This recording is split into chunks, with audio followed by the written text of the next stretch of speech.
Papa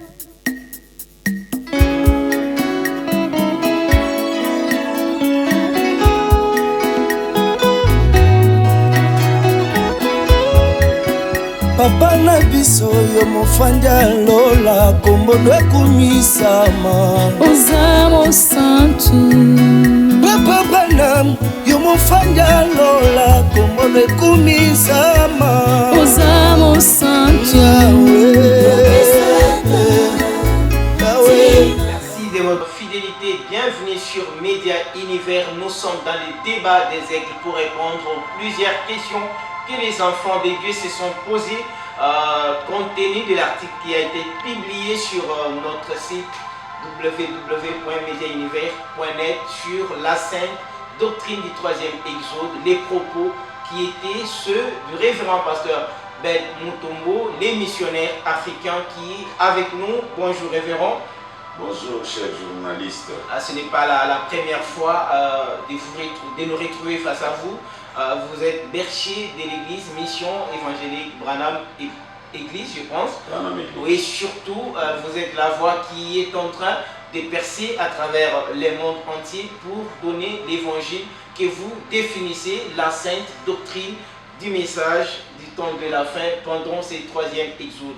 Plusieurs questions ont été posées, mais avant tout, révérend pasteur, dans cet article, on a soulevé que vous parlez des trois doctrines qui étaient manipulées pendant trois testaments. Oui. Est-ce que d'abord, le troisième testament, le terme troisième testament est-il vraiment dans les messages? Parce qu'on sait, on a que l'Ancien Testament et le Nouveau Testament.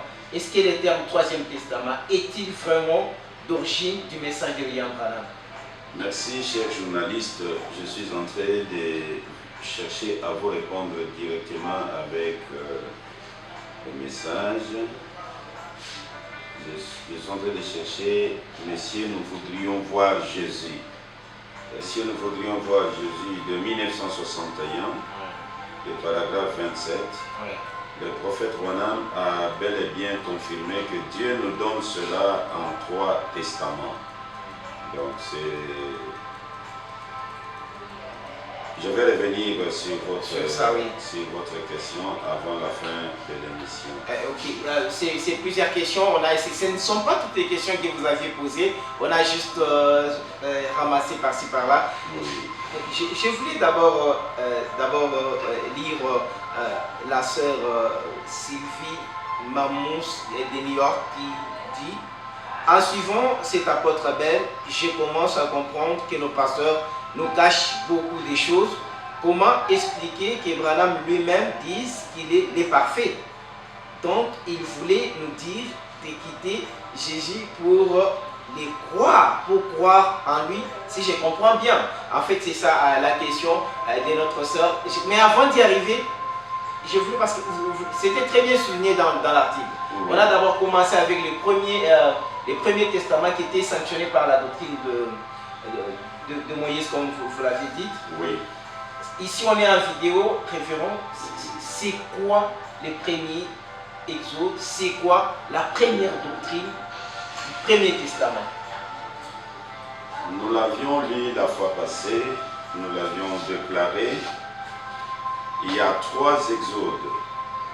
Et dans ces trois exodes, il y a aussi trois testaments. Ce que nous appelons la doctrine, c'est en quelque sorte un testament. Le premier exode, le prophète Branham confirme que ces gens quittent l'Égypte vers la Palestine. Et le leader de cet exode, c'était Moïse, le conducteur de cet exode. Bien qu'il avait des auxiliaires qui travaillaient à ses côtés, comme les Josué, comme les Caleb, ainsi de suite, mais c'était lui le leader. Et arrivé en Palestine, ou même avant d'arriver en Palestine, Moïse a donné la doctrine, la loi de Moïse, le testament que Moïse avait donné. C'est ainsi que vous allez voir dans Actes des Apôtres, au chapitre 21, le verset 15e, la Bible dit: Moïse a beaucoup de gens qui le prêchent dans toutes les synagogues parce qu'on les lit tous les jours. On prêche Moïse, On prêche Moïse, on les lit dans des synagogues. Ouais. Le prophète Branham confirme cette déclaration dans Hébreux, chapitre 4, le paragraphe 55 jusqu'au même au paragraphe 57. Il confirme là-dedans que la bonne nouvelle en Égypte, c'était Dieu nous a envoyé un libérateur. Moïse était donc la doctrine du premier exode. Arrivé dans le deuxième exode. Si nous comprenons très bien, que vous l'avez souligné avec la déclaration de Frère Branham, Oui, que c'était ça la doctrine qui était prêchée en Égypte. effectivement. Donc, en cela, les Égyptiens devraient croire en Moïse, et parce qu'il y a déjà la première question que nous pouvons déjà lire qui va dans ce sens. Moïse, il s'agit de la sœur Marie-Laure Dipanda du Cameroun qui disait Jésus, Moïse étant la parole de Dieu. Alors, voilà. Il dit Moïse étant la parole de Dieu, personne ne l'a adoré, car il n'était pas un Dieu à adorer ni à écouter. Et comme vous êtes déjà dans le Premier Testament, la sœur dit que Moïse était un Dieu à écouter et non pas à adorer. Je voudrais dire à ma précieuse sœur du Cameroun, la sœur Marie-Laure Dipanda, je voudrais seulement lui dire que cette définition de un Dieu à écouter, c'est purement une définition de pasteur Perret. Ah, ça n'a pas de racine dans les messages. Ça n'a pas de citation, ça n'a pas de base, ça n'a pas de fondement. L'enseignement du prophète Branham est que le mot Dieu est un objet d'adoration. Même si c'est un arbre que vous adorez, c'est Dieu. Tout ce qu'on appelle Dieu, c'est l'objet d'adoration. Donc, nos pasteurs, ayant peur peut-être de quoi que ce soit, je ne sais pas, ils ont amené le peuple à croire qu'il y a un Dieu à écouter et un Dieu à adorer. Je voudrais que nous puissions, ma sœur Dipanda, prenez Matthieu chapitre 17. Jésus est à la montagne que vous adorez là. La nuée descend. La voix déclare quoi? Celui-ci est mon fils bien-aimé. Adorez-le. Écoutez-les. Mais pourquoi vous l'adorez? Il était aussi un Dieu à écouter. S'il y a réellement quelqu'un qu'on pouvait qualifier de Dieu à écouter, c'est Jésus. Mais comme cette définition n'existe pas dans le message, écoutez-les, c'est adorer-les. Il n'y a pas moyen d'aller par quatre chemins. Donc comme Dieu a fait de Moïse Dieu et Aaron son prophète. Écoutez par exemple, Moïse et Jésus, Branham le met sur le même pied d'égalité. Comment alors? Je vais lire dans l'original. L'original, je lis le paragraphe 73. Écoutez ce qu'il dit. Écoutez cette parole que nous prêchons. Et c'est paragraphe 73, 73. Écoutez cette parole que nous prêchons. Et cette parole que j'ai donnée ce matin. Dieu se cachant derrière une peau, derrière la peau d'un blaireau. Dieu se cachant derrière la peau d'un homme. Vous voyez, c'est ce qu'il fit. Lorsque Dieu se manifesta au monde, il se cacha derrière un voile, derrière la peau d'un homme appelé Jésus. Il était voilé et se cachait lui-même derrière la peau d'un homme appelé Moïse.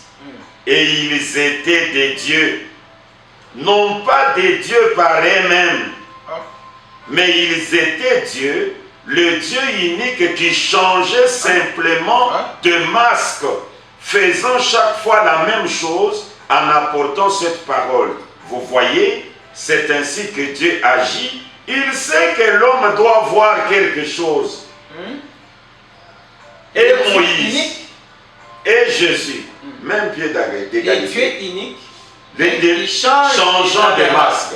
Et Moïse était un masque, Jésus était c'est-à-dire, un masque. lorsqu'on était, quand Moïse partait en Égypte, Oui, donc c'est-à-dire les dieux que c'était Dieu, adorait, c'est lui. il était là. C'est lui. Dans Vous cette allez période-là. voir même dans la discussion de Moïse avec Dieu lui-même. Ouais. Là, je crois, nous sommes dans Exode au chapitre 32. Ma soeur peut prendre depuis le verset 7. Ok. C'est Dieu qui dit à Moïse, descends, regarde ton peuple que tu as fait sortir du pays d'Égypte. Ils se sont corrompus. Moïse répond, regarde ton peuple et aie pitié d'eux. Ah. Dieu dit C'est à un chef de Moïse, ton peuple. responsabilité, alors. L'autre dit, ton peuple. Donc Moïse était devenu le Dieu tout-puissant. Et quand Dieu l'a divinisé, c'est dans Exode au chapitre 7. Je te fais Dieu. Et quand vous lisez dans votre Bible, là, comme nous sommes habitués à dire, un petit Dieu et un grand Dieu. Quand vous lisez dans votre Bible, là, vous allez vous trouver que c'est le grand Dieu. Mais surtout ici, il parle des dieux uniques. Changeant c'est très simplement bien les dieux des masses. uniques, c'est les dieux de Jacob, les dieux d'Israël. La sœur, je crois que vous aviez eu la réponse à votre question. Ne vous fatiguez pas, vous pouvez toujours rebondir si il y a quelque chose à ajouter. Révérend, on parlait de ces premiers testaments, la première doctrine. Oui. On ne voulait pas vraiment tarder sur ça parce que les gros morceaux nous attendent de l'autre côté, dans le Troisième Testament. Mais comment on quitte le premier pour aller au Deuxième Testament? Maintenant, quand nous avons le Deuxième Testament, c'est lorsque Jésus est arrivé. Et selon l'enseignement du prophète Branham, je peux d'ailleurs le lire dans le 3e Exode, ça sera beaucoup mieux. Ça y est là.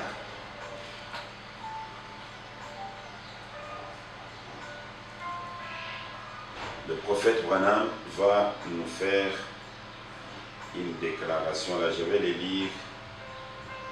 Je suis au paragraphe 133. 133. Que fit-il au premier Exode? Il les fit sortir d'un pays naturel vers un pays naturel. Au deuxième Exode, il les fit sortir d'une condition spirituelle vers un baptême spirituel du Saint-Esprit. Vous comprenez? L'exode de Jésus, nous quittons une condition spirituelle de la loi vers le baptême du Saint-Esprit. Vous comprenez? Et maintenant, le troisième Exode, aujourd'hui, il les amène du baptême spirituel du Saint-Esprit directement dans le pays éternel du millénium. Ça, c'est le troisième Exode. C'est le troisième Exode. Déjà, l'option du Troisième Testament est fondée ici. C'est fondé, il y a 3 Exodes.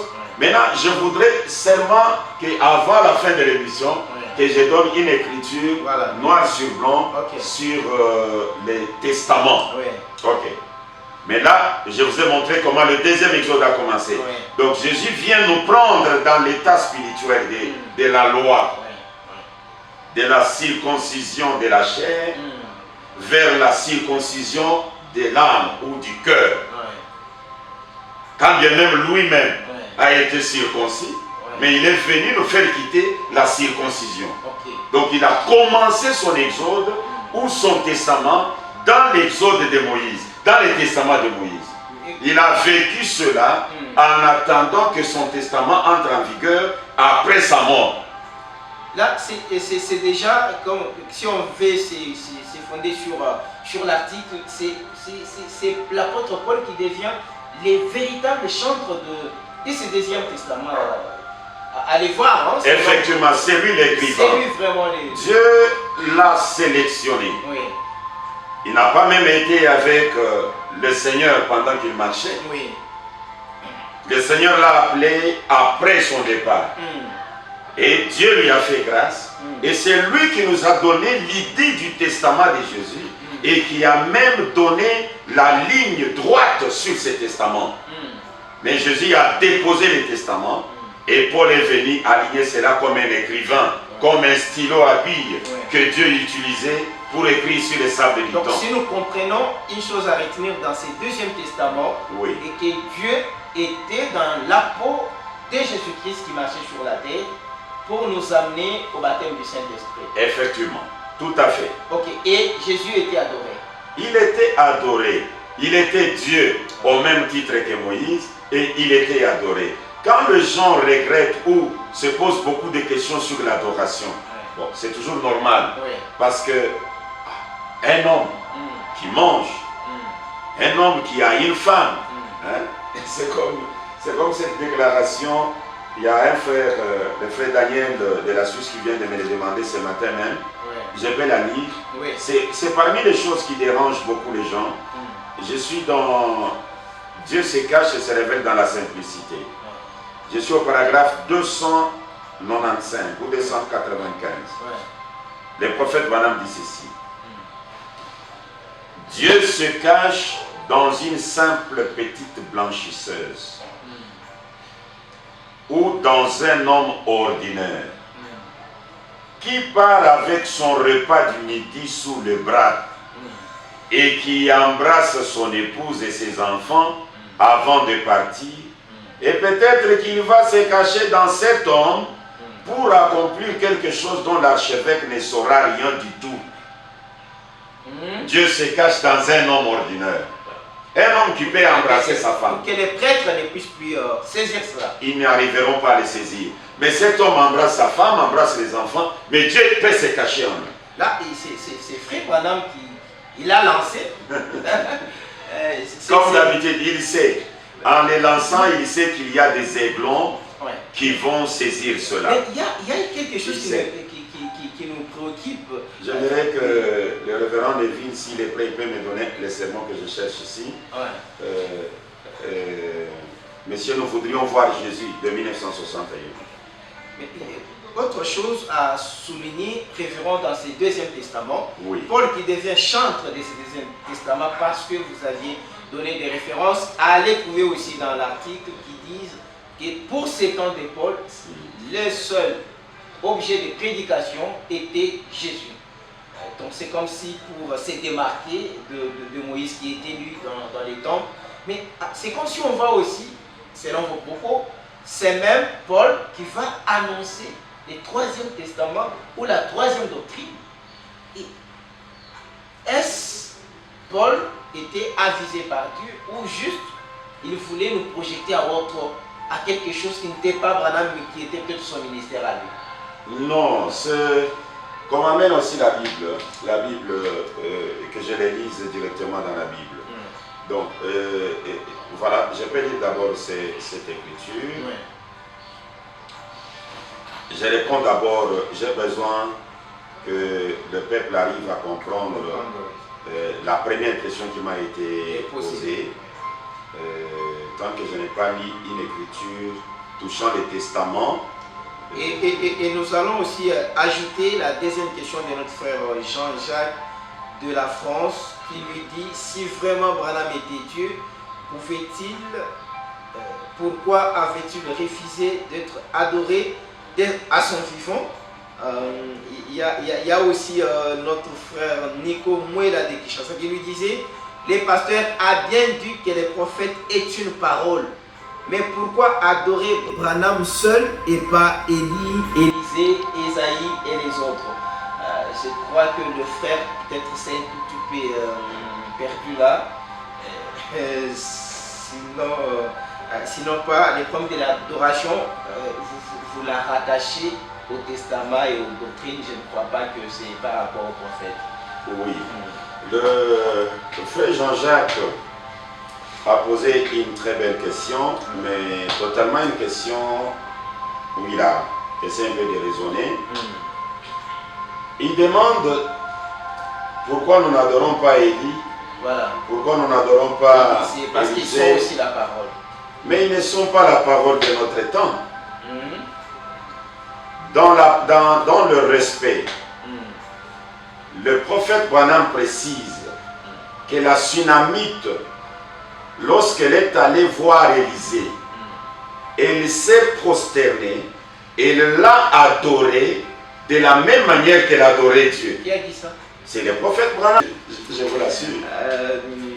Vraiment, voilà, je reviens toujours à ces commentaires de la sœur qui disait les pasteurs, vous me cachez beaucoup de choses.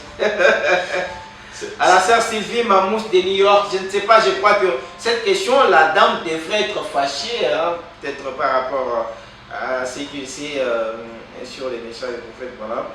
Waouh, voilà. Voilà. Donc, je pense qu'à Frère Jean-Jacques, on a donné la réponse. Oui.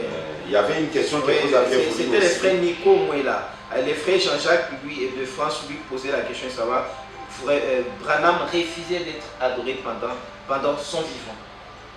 Mais c'est là où il devrait Pourquoi comprendre. C'est là où il devrait comprendre la loi du testament. Okay. C'est là où il devrait comprendre la loi du testament. Même Abraham, à son époque, il a adoré Elohim après son départ. Et aujourd'hui, c'est la même chose. Donc, Branham ne pouvait pas accepter qu'il soit adoré pendant qu'il marchait.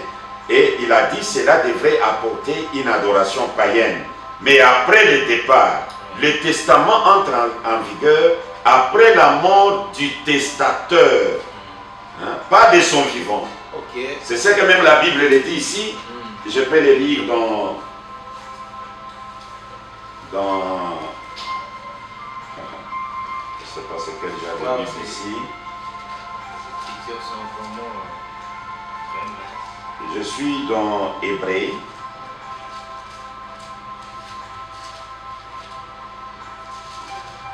Hébreu chapitre 9. Le verset 16e. Car là où il y a un testament, il est nécessaire que la mort du testateur soit constatée.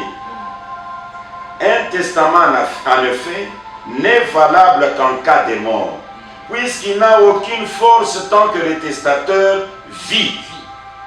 Vous comprenez? Alors, pendant que William Branham marchait, et le frère demande qu'il accepte qu'on puisse l'adorer, ça ne pouvait pas se faire. Non, il ne pouvait pas accepter. Il ne pouvait pas accepter. S'il accepte, c'est tous ces gens qui appellent les gens à pouvoir se prosterner devant eux pour les adorer, c'est la preuve même que ce sont des antichrists. Quelqu'un ne peut pas revendiquer l'adoration. Non. L'adoration, c'est une révélation. Non, c'est vraiment la révélation. Et il ne peut pas venir dire adorez-moi. S'il le dit, carrément, il est un faux. Apparemment, Jésus ne l'a jamais dit. Hein. Pour dire aux gens adorez-moi, il ne l'a jamais dit. Il a seulement dit les revenus ou l'adorateur. Ou les vrais adorateurs adoreront le Père en esprit et en vérité. Et regardez comment le prophète Branham scinde le testament en attendant que le jeune homme m'amène le sermon. Et je vais lire d'abord cette déclaration, la façon qu'il scinde les testaments, pour montrer que nous avons pratiquement 3 testaments.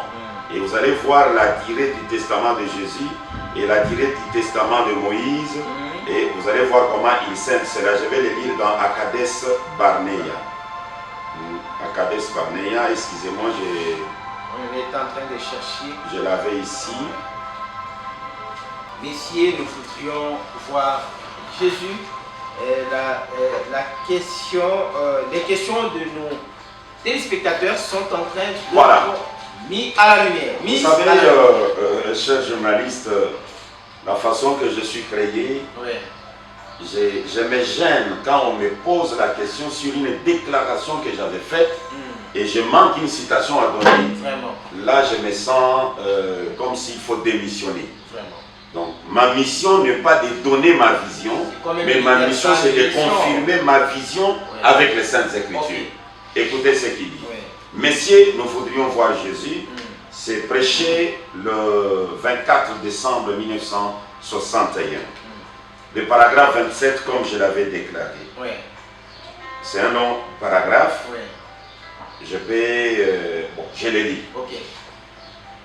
Quand je vis ce qu'on en dirait ces hommes et ces femmes à cette époque-là, et que je vis pour sauvegarder ce même évangile. Et quand ils ont prêché ce même évangile, la même chose qui était arrivée dans l'Ancien Testament arriva de même dans le Nouveau Testament. C'était alors exactement pareil. Ainsi, cela donne 1, 2, 3 témoignages par lesquels une affaire est réglée. Le même Dieu qui avait traité avec les anciens prophètes a traité avec les apôtres et a traité avec le frère Prénicé, et les voici aujourd'hui traitant de la même manière avec son peuple, par le même miracle, le même prodige, le même évangile, la même puissance, le même Dieu. Tout par ces trois pour nous témoigner que c'est la vérité. C'est la vérité. Dieu nous donne cela en 3 testaments. Voyez-vous, cette histoire est... Dieu nous donne cela en 3 testaments. Ok. Donc c'était... Et on a dit, les testaments, soit la doctrine, ce sont les enseignements. Pour, nous avons 3 testaments, un certain temps. 3 doctrines, Okay. 3 enseignements que le peuple doit assimiler. Je suis dans Akades Barnea, le paragraphe 34. Prêché le 13 avril 1952. Prêché le 13 avril 1952. Je lis le paragraphe 34. Écoutez le grand maître. Je suis en train toujours d'amener la sœur qui avait posé cette question à comprendre que les 3 testaments existent bel et bien. Écoutez ce qu'il dit.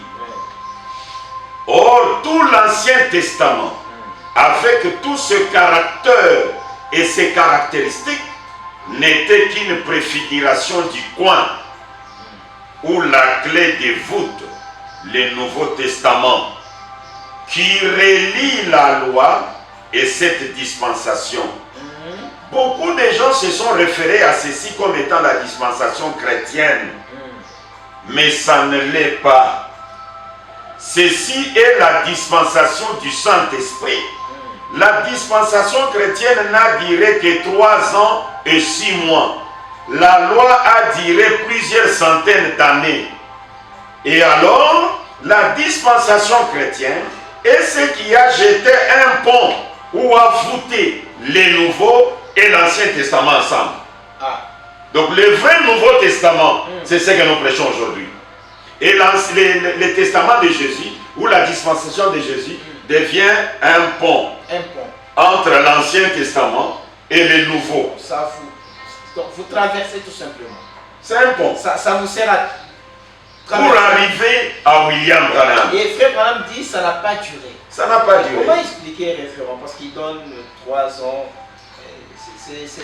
Mais parfois c'est pas Branham aussi qui complique les choses. Branham ne complique absolument rien.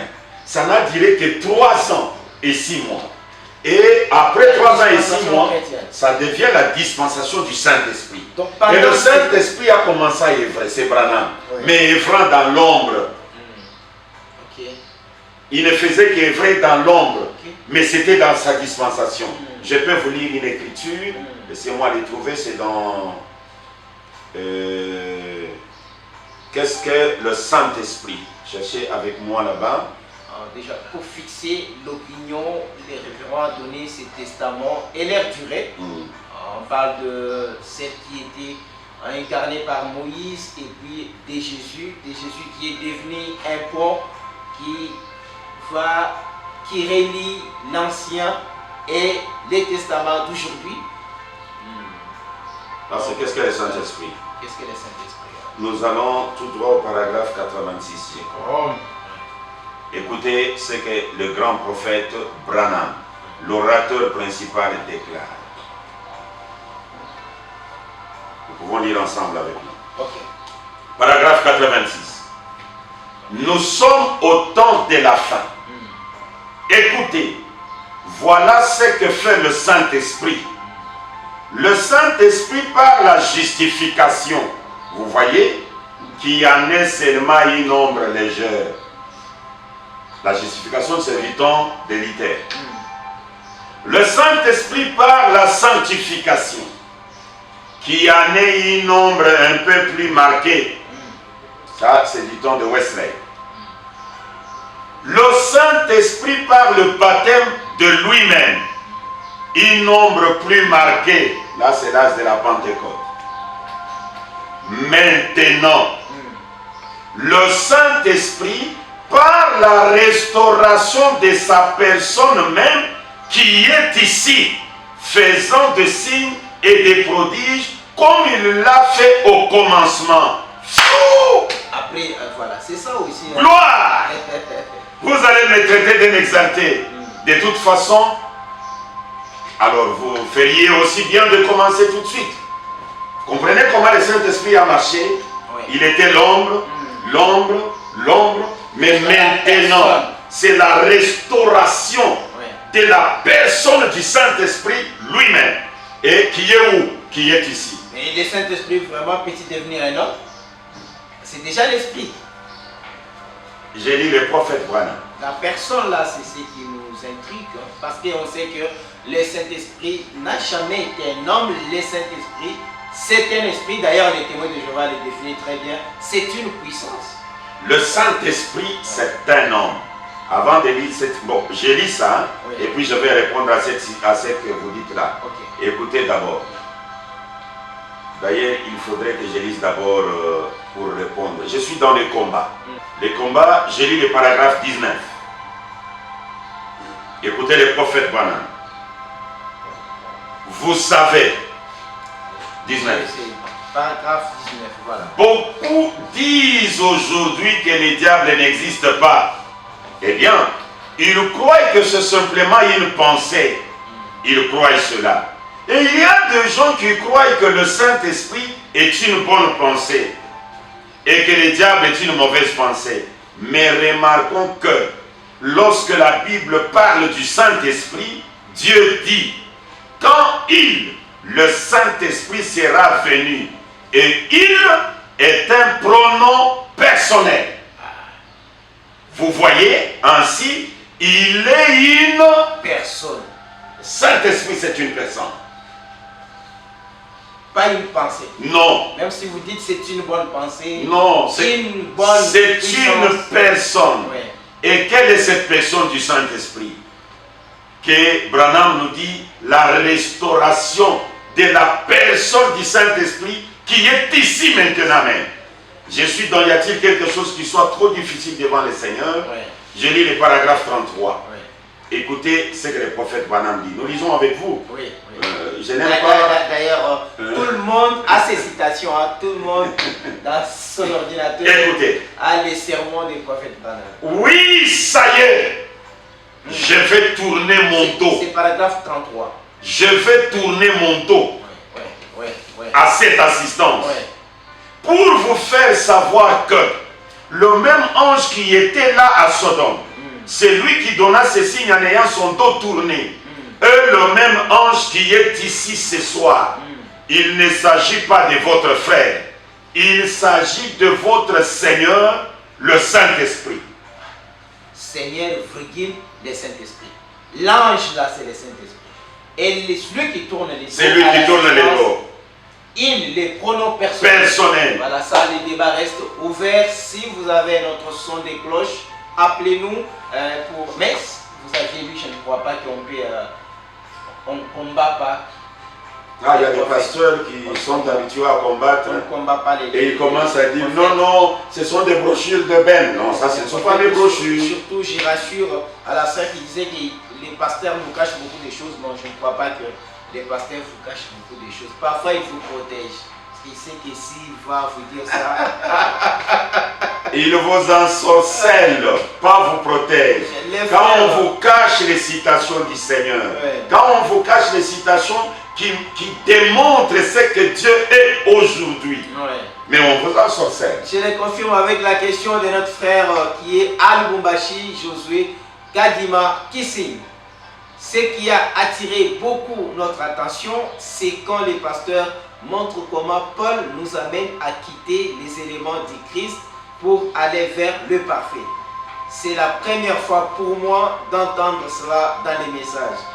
Est-ce vrai que Branham est ce parfait-là? Voilà, je crois que le frère est je ne dis pas en confusion, mais il est troublé. C'est sa première fois d'entendre ce genre de déclaration. Il repose la question encore, est-ce que c'est parfait?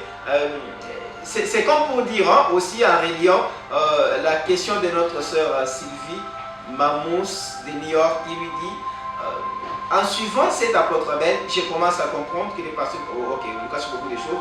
Comment expliquer que Branham lui-même dise qu'il est le parfait? Donc il voulait nous dire de quitter Jésus pour le croire lui. Si je comprends bien. Là, c'est la sœur Mamous qui est à New York. À New York. Voilà. Et le frère Kadima. Et le frère Kadima qui est à Lubumbashi. Presque ils sont des mêmes préoccupations. Le frère Kadima demande quoi? C'est Paul qui a détruit tout. Le frère Kadima, il dit qu'il a d'abord porté beaucoup d'attention lorsque vous dites Paul qui nous appelle à quitter les éléments du Christ pour aller vers le parfait. Et la sœur qui comprend que c'est comme si Branham leur disait de quitter Jésus pour aller vers lui. Un peu d'éclaircissement par rapport à ce sujet. Ou peut-être c'est Paul qui a tout bombardé, qui a été trop parlant, peut-être très sentimental aussi, ou bien c'était quoi? Le frère Kadima demande. Oui.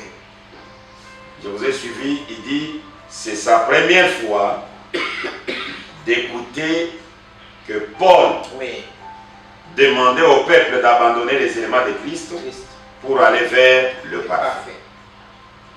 Et il pose la question, est-ce que Branham affirme réellement qu'il est le parfait? Ok, voilà. Ce n'est pas mes déclarations. La lettre audio à Levi, c'est au mois de mai 1964. Les traducteurs de ce que je suis en train de lire ici, c'est Shekinah, unification, Pasteur Dioka. J'ai lu le verset 28e. Et nous, si vous le pouvez, je crois que je vous ai déjà parlé de l'allusion faite au sujet de Graham, que ces 6 lettres, ce qui représente l'homme ou le monde. Branham, c'est 7. Ce qui est parfait, la perfection. Donc Branham c'est la perfection, Branham c'est ce qui est parfait. Et Paul. Et Paul dit ceci. Mais Paul n'était pas prophète. Pour moi, il pouvait aller plus loin. Paul était prophète. Il était prophète alors. Il était prophète. Wow. Il est allé jusqu'au 3e siècle. Wow. Il était prophète. Mais c'est Paul ici dont nous explique les choses. Et ce qu'il a dit ici, c'était une prophétie qu'il faisait. Je suis dans Hébreux chapitre 6. Paul dit, c'est pourquoi laissons les éléments de la parole de Christ, tendons à ce qui est parfait. C'est Paul qui dit dans la Bible. Tendons à ce qui est parfait. Et il ajoute dans 1 Corinthiens, écoutez ce que Paul dit. 1 Corinthiens chapitre 9. Toujours dans la Bible. C'est dans la Bible. 1 Corinthiens chapitre 13, le verset 9. Le prophète Branham dit ceci, ou la Bible, Paul dit, car nous connaissons en partie, nous prophétisons en partie. Mais quand ce qui est parfait sera venu, ce qui est partiel disparaîtra. Ah, donc s'il vous plaît, référent. Oui. Donc Paul qui nous dit, on va tendre vers ce qui est parfait. Oui. Paul qui nous dit de mettre à côté les éléments de Christ pour aller vers les la parfaits. perfection. Oui. Donc, si nous voulons bien comprendre, oui. Paul nous dit de quitter Jésus, l'enseignement, la doctrine de Jésus. Paul qualifie ça de partiel. C'est là où vous avez vu. Mais Jésus qui avait toute la plénitude corporellement en lui, doit-il avoir une doctrine partielle? Il était lui-même. C'est propos, est-ce que c'est Paul ou bien c'est le Saint-Esprit? Parce qu'il y a 2 fois où Paul dit ce n'est pas Christ sur moi. Ces propos, c'est le Saint-Esprit au travers de Paul. Écoutez, Oui. Même quand Jésus est venu, Oui. ce n'était pas la perfection. Oui. Ah, pendant ce temps-là? Écoutez, l'adoption spirituelle. Prêché le 23 septembre 1956. Oui. Écoutez comment l'orateur principal définit ces choses. Donc 3 est le nombre de la perfection. C'est paragraphe 56. 56. 3 est le nombre de la perfection dans lequel Dieu est rendu parfait. Dieu lui-même est rendu parfait dans le chiffre 3, dans le nombre 3. L'unique vrai éternel Dieu est rendu parfait dans les 3 dispensations de la manifestation de sa divinité. 3 dispensations, 3 manifestations de sa divinité. Père, Fils, Saint-Esprit. Cela ne veut pas dire qu'il y a 3 différents dieux individuels. Mais il y a un Dieu unique représenté dans le 3. Dieu n'est pas 3. Dieu est 1. Mais 3 manifestations de sa divinité, signifiant que 3 dispensations de temps sur la terre rendent parfait l'unique et véritable Dieu vivant. 3 manifestations de la 3 divinité. testaments, 3 doctrines. La manifestation de la divinité dans l'Ancien Testament, ce n'était pas la perfection. Oui. C'était Dieu dans la réalisation partielle. Partielle. Voilà. La deuxième dispensation, c'était Jésus. Ok. Dieu se manifestait. C'était une réalisation encore partielle. Ça c'est profond. Ça. Et Mais Dieu est rendu parfait dans la 3e dispensation. La 3e manifestation de la divinité. Peut-être c'est quand Jésus Et disait, Paul n'est pas quand parfait. Jésus disait nul n'est parfait, seul le Père qui est au Il ciel. savait ce qu'il disait. Voilà, donc ils étaient en complicité avec moi. Mais révérend, est-ce que Branham est en train de diminuer Jésus? Oui. Il est diminué. Il y a plusieurs des situations que nous n'avons pas encore élaborées. Je crois que vous allez avoir le temps. Apparemment, on dirait, c'est comme si Branham veut montrer que sa dispensation était supérieure à celle de Moïse et de Jésus. Branham diminue Jésus. Quelle raison? Je voudrais répondre avec une écriture. Oui. Si Branham diminue Jésus, si c'est quoi? Parce que Paul commence aussi à les faire ici, à condition qu'on nous donne d'autres explications de ces partiels. Parce que je sais que Paul a prêché le baptême en Jésus-Christ. Paul a dit seul objet d'adoration, c'est Jésus-Christ. Il a tout dit. Après, il vient dire c'était partiel. Il faut qu'on quitte et qu'on parte vers le parfait. Et vous le précisez avec Frère Branham qui dit Dieu devrait se rendre parfait en 3 manifestations. Donc, première manifestation, deuxième, c'était encore partiel. Évoluez, révérend. Je suis dans l'influence d'un autre. Oui. Est-ce que Branham diminue Jésus? Oui. Répondons tous à cette question Oui. après avoir lu cette écriture. Je suis dans l'influence d'un autre.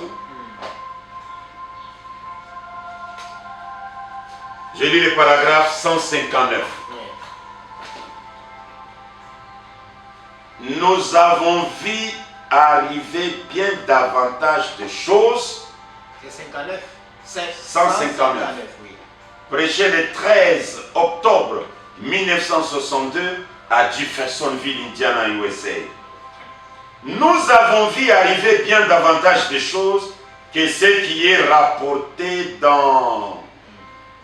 Nous en avons vu se produire davantage en une seule réunion qu'il n'en est question dans la Bible. Dans la Bible, donc prend Moïse, Paul, Jésus. C'est vrai. Plus au cours d'une réunion que n'en ont été écrites pendant les 33 ans et demi de sa vie. Une seule réunion de Branham. Plus que 33 ans et demi de la vie de Jésus. Pensez-y. Nous l'avons vu de nos yeux. Nous l'avons vu arriver. Nous l'avons vu prédire et arriver. Nous l'avons observé. Des boités, des aveugles, des estropiés, des paralytiques, de prédictions qui s'accomplissent exactement. Cela n'a jamais failli. Frère, cela devrait nous pousser à l'action avec humilité et révérence. Vous voulez dire que Branham, ici, son ministère a eu beaucoup Une seule réunion de Branham. beaucoup de miracles. Une seule réunion de Branham efface 33 ans et demi de la vie de Jésus. C'est-à-dire sa naissance. Dans une seule réunion de Branham, c'est annulé. À côté. Sa naissance, son enfance. Branham n'est pas orgueilleux. Il est bon. Vous savez, Ça passe ça, vous savez, même quand ça sort, il n'a fait que... les gens qui vont écouter ça, ils peuvent s'éclater. Mais je ne sais pas ce qui. Voilà, entre parenthèses, parce que Il n'a fait qu'exprimer la vérité. Ouais. Il n'est pas orgueilleux. Il n'a fait qu'exprimer la vérité. Je peux même aller encore plus loin pour vous lire encore une autre écriture. Cette fois-là, je vais aller dans les fondements fondamentaux pour la foi. C'est grave. Ça a été prêché en 1955. Je vais trouver ça et les lire. Branham n'est pas orgueilleux. Mais Branham n'a fait que nous dire la vérité. Je suis dans le fondement fondamental pour la foi.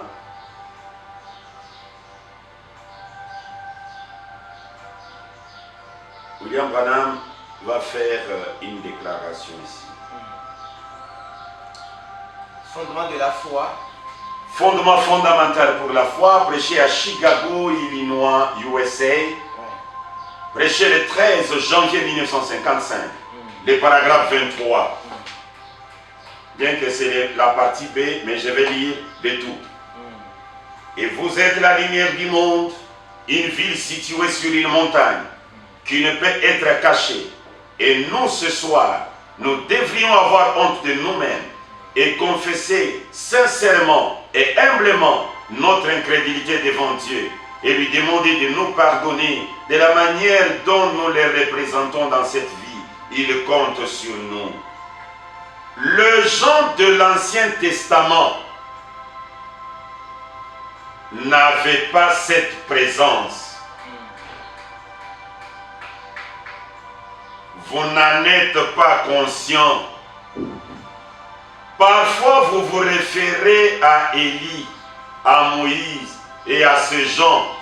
Moïse, Élie et ces hommes-là, c'étaient des grands hommes ordonnés de Dieu, mais ils n'avaient cependant pas les privilèges que vous avez.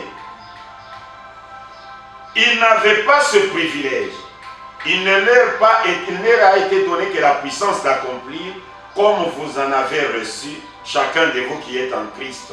En effet, ils ont vu d'avance ce jour, ils l'ont salué, ils l'ont crié, ils attendaient la venue bien avant. Et maintenant, nous vivons en plein dedans et nous en avons peur. Quel dommage! Vous comprenez? On en a peur. La peur joue un très Et pourtant, les gens de l'Ancien Testament ont vu ces jours de loin et l'ont salué. Et ont cru. On crie. Je peux même ajouter une écriture. Donc là, j'étais en train de vous faire voir que réellement Branham est plus grand que Jésus. Parce que Jésus lui-même l'avait dit, mon Père est plus grand que moi. Cher pasteur, ça c'est un défi. Hein? Il faut relever ça. Branham est plus grand que Jésus. Je pose la question à tous les pasteurs du monde entier. Est-ce qu'il y a un pasteur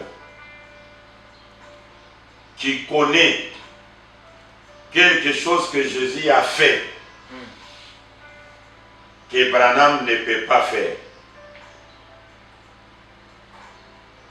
Quoi? Moi, c'est une question qu'on pose aux révérends. Nous, moi, je ne suis qu'un pont. Si vous pouvez répondre à qu'est-ce que William Branham a fait et que... allons-y. Il n'y a rien. Rien. Oui, je vous dis, il n'y a rien. Cherchez ensemble avec moi le sermon, l'esprit de vérité. L'esprit de vérité, et alors je pourrais maintenant quitter cette question. Je sais que nos minutes, il faut que les techniciens... C'est des chaînes vraiment. On est à combien? L'esprit de vérité.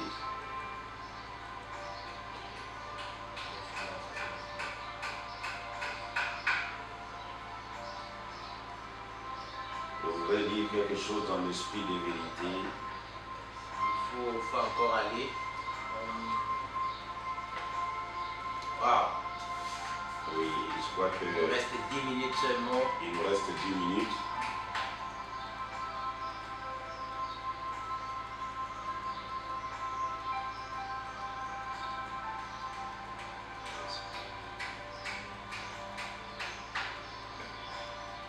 L'esprit de vérité. Je voudrais lire quelque chose là, et si le sermon ne se présente pas, on le lira même prochainement. Comme les minutes sont maintenant comptées. Donc en réalité, William Branham dépasse... Oui, nous allons revenir sur cet dépasse thème-là, comment William Branham, et voir aussi ce que William Branham a fait pour qu'il soit plus que Jésus. Donc on peut les revisiter après. Oui, d'accord. Vous pouvez, s'il y a encore une autre question, vous pouvez ajouter. Ma joie est que nous répondons avec les Saintes Écritures, oui, et non avec les raisonnements. Ok, ça c'est vrai. Je crois que tout le monde sera d'accord si c'est William Branham qui en parlait. Encore une question. Pourquoi Pasteur Ben ne vient pas ici à Bandundu? Voilà, là c'est une question. J'ai été à Bandundu. Okay. J'ai tenu une campagne à Bandundu, j'ai prêché là-bas. C'était à Kikwit que j'étais. La sœur Aminata avait perdu la présence de l'homme de Dieu. Comme nous sommes sur les médias, je crois que lors de son prochain voyage, vous serez là aussi. Je serai là, je suis dans le souci de visiter tout le bien-aimé à travers le monde. Mais des fois, nous manquons le temps, de visiter tout le monde. Et nous remercions l'Éternel parce qu'avec avec l'Internet, nous pouvons arriver à Bandundu. Nous sommes là maintenant même. La sœur Aminata m'a reçu à Bandundu au moyen de médias. Mais physiquement, nous viendrons encore. Restez fidèles, branchez toujours pour suivre la suite de ces articles qui vont pouvoir défiler. D'ailleurs, les deuxièmes numéros sera sur notre site www.mediaunivers.net. Ça sera après 20h, 10 jeudi. Aujourd'hui, on est mardi, mercredi, jeudi. Les deuxièmes numéros de l'article sera encore là et l'homme de Dieu va pouvoir s'attarder là-dessus. Nous tendons déjà presque à la fin, révérend. Je crois que ça sera peut-être la toute dernière question que je vais vous poser en mettant en tête cette question de notre bien-aimé qui disait mais que Pasteur Ben nous prouve comment on a aboli les premiers testaments pour introduire les troisièmes, dont il ne croyait pas en troisième testament. Je crois que toutes les citations ont été déjà dites par rapport à tout ce qu'on a visité. Révérend, est-ce que vous pouvez nous ressortir la synthèse des réponses à ces préoccupations de nos fidèles téléspectateurs? Et nous n'avons pas vraiment pris toutes ces questions, c'était tellement beaucoup, comprenez-nous. À la prochaine occasion, on va tenter aussi de lire les vôtres. Le bien-aimé demande quoi? Il demande comment alors qu'on sait qu'on a seulement deux testaments, comment Branham peut abolir les deuxièmes pour introduire les troisièmes qui n'existent pas. C'est une question déjà répondue. Oui, déjà répondu, oui, c'est ça. Ça a été déjà répondu. Nous n'avons pas seulement deux testaments. Vous n'allez pas... Dieu est parfait en trois. Cher ami, le 25 août 1961, il y a un événement qui s'est passé dans les montagnes. William Branham a vu 3 arcs-en-ciel.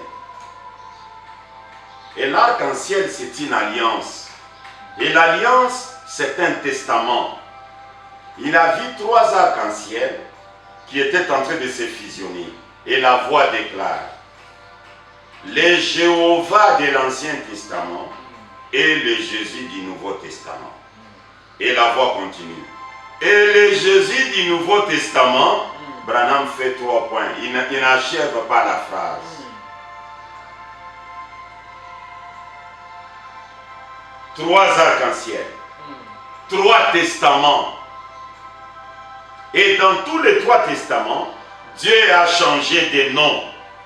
Ah bon? Dans le premier testament, on n'a jamais adoré Dieu sous le nom Jésus. Et tous ces gens qui sont au ciel, qui étaient dans l'Ancien Testament, personne n'a adoré au nom de Jésus. Dans le Nouveau Testament, c'est devenu au nom du Seigneur Jésus, Amen. Et quand nous arrivons au 3e testament, votre Bible même affirme que Jésus a changé de nom. Pourquoi vous voulez être des conservateurs? Plus que Donald Trump, il faut... Ne soyez pas des conservateurs. N'ayez pas l'esprit de grenouille. Vous sautez et vous regardez en arrière. Allons de l'avant. Oublions les éléments des paroles de Christ. Tendons à ce qui est parfait. Et le parfait, c'est Branham. Adorez-le. Qu'est-ce qui vous empêche de l'adorer? C'est la paix. Moi, je l'adore. Hein? Adorez ensemble avec moi. Moi, je voulais finir avec cette question de notre...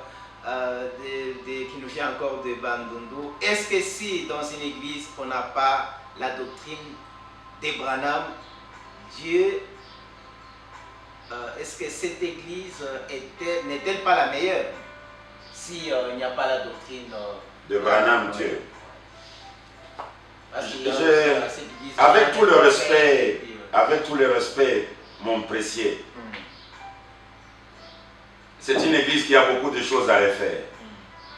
Parce que ce que vous avez comme doctrine là, je suis obligé même, au lieu que j'attaque directement la divinité ce jeudi, je suis obligé de vous dire quelque chose.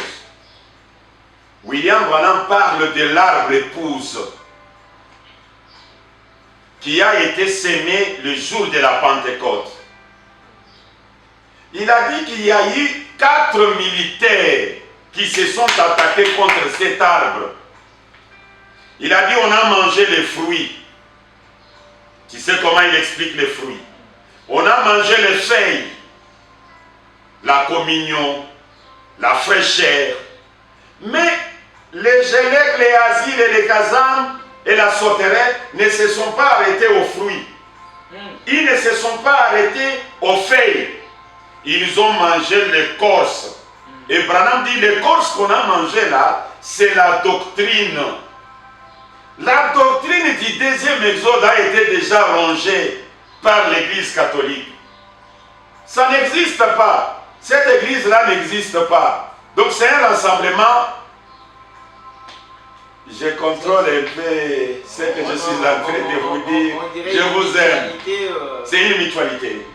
C'est peut-être un rassemblement politique. Vous aviez aussi les frères Branham qui dit un ministère sans doctrine n'est plus une église sans doctrine, n'est plus... Vous les lirez dans Apocalypse chapitre 5, 2e partie, paragraphe 67, et vous les lirez dans Qu'est-ce qu'est le Saint-Esprit, paragraphe 8. Toutes ces citations sont clairement données dans l'article qui est signé la Sainte Doctrine du 3e Exode. Les propos attribués au révérend pasteur Ben Mutombo. Nous mettons un point final à cette émission et nous vous demandons de suivre cette émission, de la partager et surtout aussi de ne plus manquer les prochains articles qui vont faire les deuxièmes de ces grands thèmes, de ces grands titres. Que Dieu vous bénisse, que Dieu bénisse la République démocratique du Congo, toute l'Afrique, tout le monde. Vous qui nous suivez, posez les questions, ne vous arrêtez pas là. Merci, révérend. C'est moi qui vous remercie. Merci.